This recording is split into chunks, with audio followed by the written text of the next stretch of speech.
కర్నూలు జిల్లా మధ్యకేర మండలం పెరవలి సిపిఐ గుమ్మల ఆంజనేయ స్తూపం దగ్గర భారత కమ్యూనిస్టు పార్టీ నాయకులు గుమ్మల ఆంజనేయకు నివాళులర్పించారు.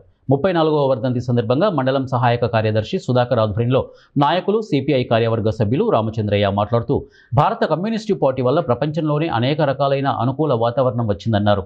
అలాగే నేపాల్ దేశంలో 10 కమ్యూనిస్టు పార్టీలో కలిసి నేపాల్ పార్టీ తయారు చేసుకోవడం జరిగిందన్నారు.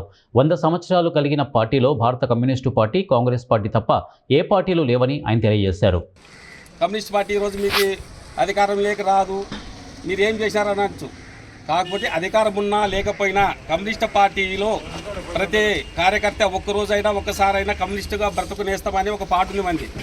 అలా కమ్యూనిస్ట్ వాళ్ళని విమర్శించడము చాలా తేలిక, కానీ కమ్యూనిస్ట్గా బతకడం చాలా గొప్ప అని నేను తెలియజేసుకుంటున్నాను. ఇది సందర్భంగా ఈ కార్యక్రమం నిర్వహించుకుంటున్నాము. ఈ కార్యక్రమ అధ్యక్షులు దుర్భరంగా ఉండేవి.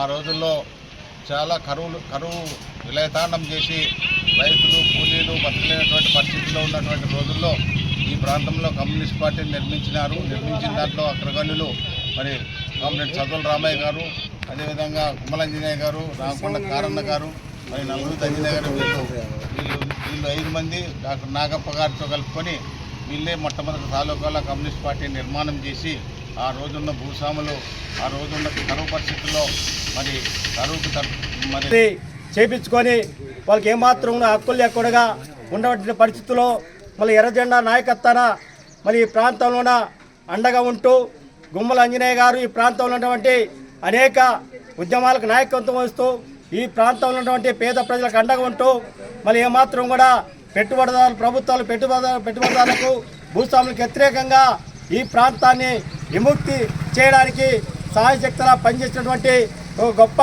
నాయకుడు. మన ఈరోజు ఆయన వర్ధంతి సందర్భంగా ఇక్కడ నిర్వహించుకుంటాం.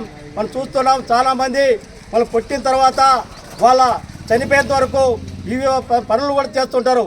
అయితే ఎంతవరకు తన జీవితంలోన మళ్ళీ ప్రజల కోసం, ప్రజల ఆశయాల కోసం, ప్రజల హక్కుల కోసం మళ్ళీ పోరాడినాం, వాళ్ళ హక్కుల కోసం పనిచేసినాం. నిరంతరం కూడా ప్రజాజ్యోతులు ఉన్నటువంటి మళ్ళీ వాళ్ళు మాత్రమే ఈరోజు కొంతమంది మాత్రమే ఉంటారు. అలాంటి వ్యక్తుల్లో ఈరోజు గుమ్మల ఆంజనేయ గారు ఒకరు ఈ ప్రాంతంలో. మళ్ళీ అదేవిధంగా ఆయన వర్ధంతి ఈరోజు జరుపుకుంటుంటే 34 సంవత్సరాలుగా ఉంటా ఈరోజు కూడా ఇప్పటికీ మళ్ళీ ఆయన ప్రపంచంలోనే అనేక రకాల అనుకూలమైన వాతావరణం వస్తుంది. మొన్ననే నేపాల్ అనే దేశంలో 10 కమ్యూనిస్ట్ పార్టీ వాళ్ళంతా కూడా గ్రూపులన్నీ కూడా ఏకమయ్యి నేపాల్ కమ్యూనిస్ట్ పార్టీని ఏర్పాటు చేసుకోవడం జరిగింది.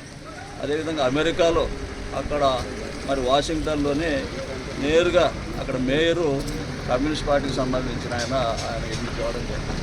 ఇలాంటి అనుకూలమైన వాతావరణాలు పెరుగుతున్నాయి. మన దేశంలో కూడా అందరూ కూడా కమ్యూనిస్టులు అందరూ కూడా ఏకం కావాలని చెప్పే వాతావరణం పెరిగింది. ముఖ్యంగా ఈరోజు దేశంలో అనేక పార్టీలు ఉన్నాయి. అయితే కేవలం 100 సంవత్సరాల చరిత్ర కలిగిన పార్టీలు 2 ఉన్నాయి, కాంగ్రెస్, మన కమ్యూనిస్ట్ పార్టీ. మరి 100 సంవత్సరాల చరిత్ర కలిగిన కమ్యూనిస్ట్ పార్టీ ఈరోజు అనేక కార్యక్రమాలు చేస్తున్నాం. ముఖ్యంగా ఈరోజు మన మండలమే తీసుకుంటే మన ఆంజనేయన సంగతి చెప్పినారు.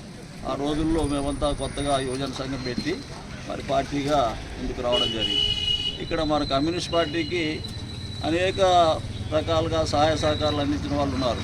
తర్వాత ఇక్కడ పార్టీని కూడా ఆదరించిన ప్రజలు ఉన్నారు. ఇక్కడ మన గ్రామంలో తీసుకుంటే ఎంపీటీసీ గెలిచినాము, మండల ప్రెసిడెంట్ అయినాము, ఇక్కడ సొసైటీ ప్రెసిడెంట్ అయినాము. ఆంజనేయను కూడా కర్షక పరిషత్కు సంబంధించి మండలాధ్యక్షుడు కూడా ఎన్నికయ్యేదానికి ఆ రోజుల్లోన ఏర్పాటు చేయడం జరిగింది. అయితే అర్ధాంతరంగా ఎన్టీ రామారావు ముఖ్యమంత్రి ఉన్నప్పుడు దాన్ని రద్దు చేయడం జరిగింది. అంటే కమ్యూనిస్ట్ పార్టీకి సంబంధించి ఇక్కడ మంచి ఆదరణ ఉన్న గ్రామము, అదేవిధంగా మండలం కూడా. ముఖ్యంగా కేవలం ఇవే కాకుండా పోరాటాలు కూడా జరిగినాయి. బొమ్మనపల్లి మన భూముల సమస్య, బొమ్మనపల్లి భూస్వాములకు వ్యతిరేకంగా పెద్ద ఎత్తున పోరాటం చేసి